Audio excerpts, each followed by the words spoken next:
Hello student, बहुत बहुत स्वागत है आपका अपने चैनल पाल स्टडी पॉइंट में। स्टूडेंट, आज हम बात करने वाले हैं class 10th exercise 1.3 and question number 1। Student, आज जो हम क्वेश्चन करेंगे, इस तरीके के क्वेश्चन आपको कंपटीशन एग्जामिनेशन में भी बहुत ही अच्छी तरीके से देखने को मिलते हैं। ऐसे क्वेश्चन बार बार पूछे जाते हैं। क्वेश्चन में आपको बोला जा रहा है कि √5 एक अपरिमेय संख्या है।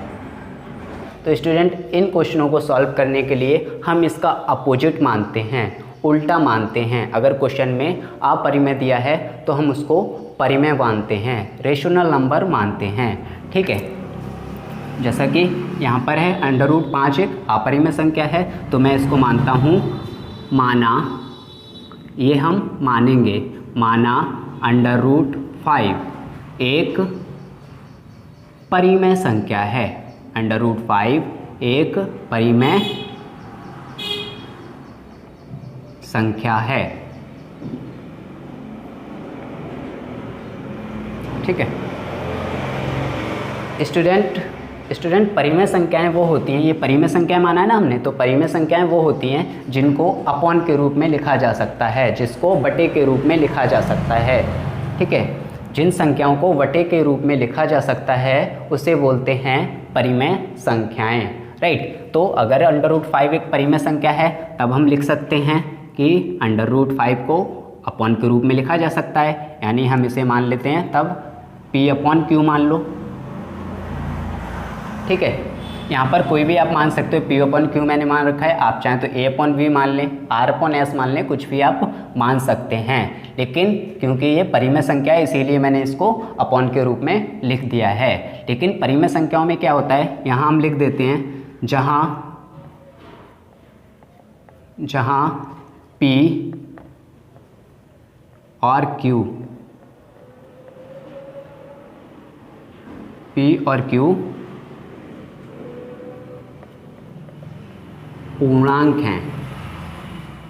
पूर्णांक हैं तथा इनमें एक को छोड़कर, इनमें एक यानी 1 को छोड़कर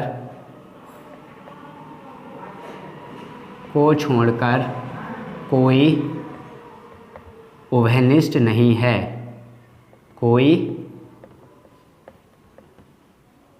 उभयनिष्ठ नहीं है। ओके, इसका मतलब ये है P और Q एक पूर्णांक हैं।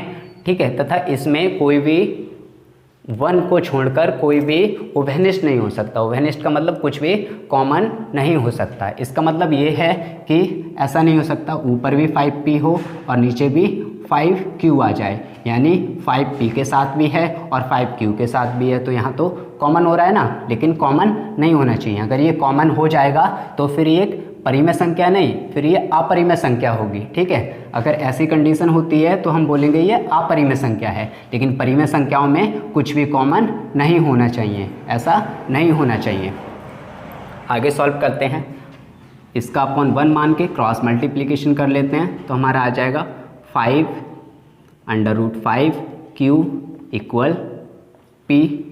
स्क्वायर कर लेते हैं, वर्ग कर दो, वर्ग करने पर या आप लिख सकते हो स्क्वायरिंग ऑन बोथ साइड, दोनों तरफ वर्ग करने पर। जब दोनों तरफ वर्ग करोगे तो क्या हो जाएगा, √5Q का होल स्क्वायर = P का होल स्क्वायर।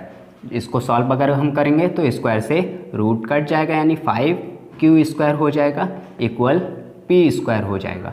यहाँ से हम Q की वैल्यू फाइंड आउट करते हैं, तो Q² हो जाएगा P²/5²। यहाँ पर आपको स्टूडेंट थोड़ा सा ध्यान देना है।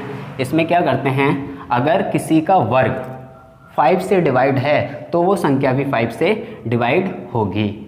ओके, कहने का मतलब मेरा ये है, इसको मैं रफली बता देता हूँ। ऐसे अगर मान लिया 25 का स्क्वायर अगर 5 से कट रहा है तो 25 भी 5 से कटता होगा।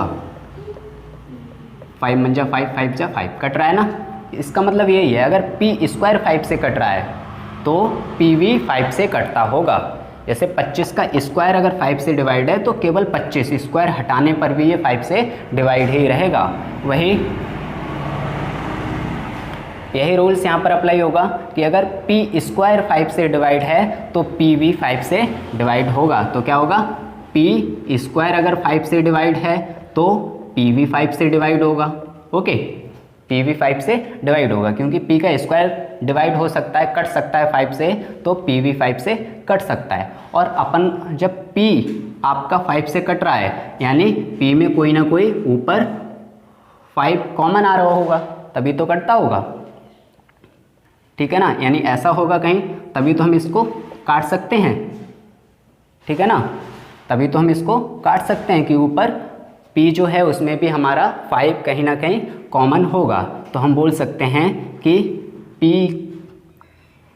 की जगह हमारा कोई यहाँ पर 5 कॉमन वहाँ पर होगा, तभी कट सकता है। तो मैं लिख सकता हूँ p यहाँ पर जो अगर ऊपर कोई 5 है तो मैं इसको ऐसे काटूंगा, 5 बन जा 5 और 5 कुछ भी आएगा तो यहाँ पर 5 कॉमन रहेगा, और इसकी जगह लिख देता हूँ k, यानी p की जगह मैं यहाँ पर पुट करने वाला हूँ p इक्वल पुट करने वाला हूँ 5k। ठीक है, ये कंसेप्ट बहुत अच्छे से समझना पड़ेगा।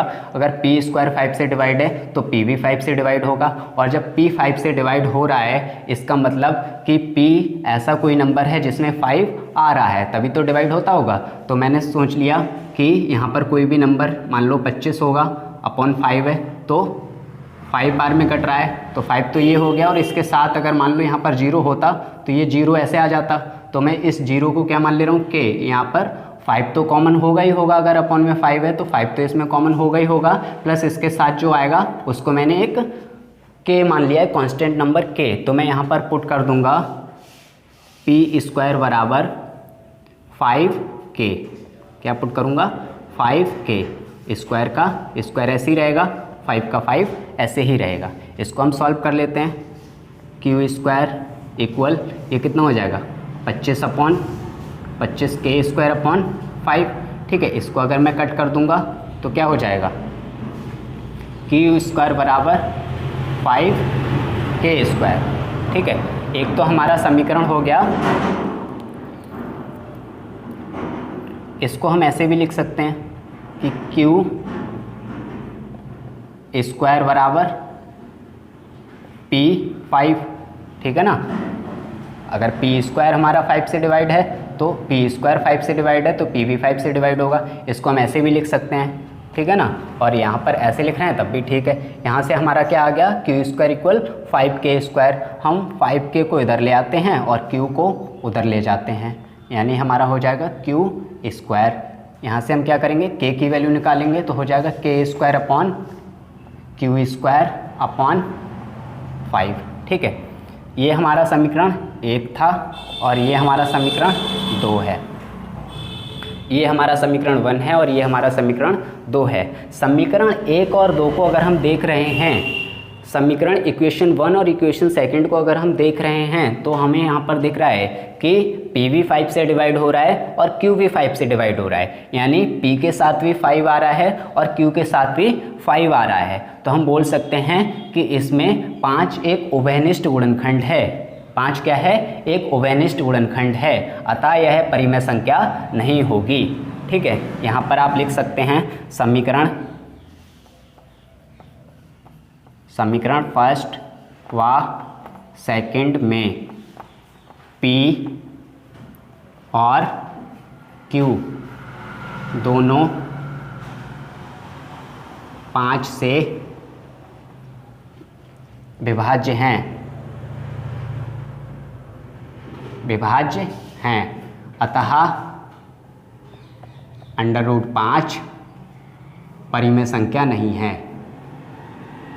परिमेय संख्या नहीं है। क्यों नहीं है, क्योंकि p भी 5 से डिवाइड हो रहा है और q भी 5 से डिवाइड हो रहा है, जबकि हम पहले ही बोल चुके हैं कि p और q एक पूर्णांक है तथा इनमें एक को छोड़कर कोई उभयनिष्ठ नहीं होगा। एक को छोड़कर कोई उभयनिष्ठ नहीं होगा, जबकि यहाँ पर क्या है, 5 उभयनिष्ठ मिल रहा है, क्योंकि हमारा p स्क्वायर अपॉन 5 आ रहा है, यानी यहाँ से 1/5 कॉमन ले सकते हैं और नीचे q² आ रहा है और यहाँ से भी 1/5 हमको कॉमन मिल रहा है, जबकि 1 को छोड़कर कुछ भी कॉमन नहीं मिलना चाहिए। यहाँ पर 1/5 कॉमन मिल रहा है, यहाँ पर भी 1/5 कॉमन मिल रहा है, अतः √5 एक परिमेय संख्या नहीं है, एक रेशनल नंबर नहीं है, ये इर्रेशनल नंबर है, अपरिमेय संख्या है। उम्मीद करता हूँ आपको क्वेश्चन समझ में आया होगा।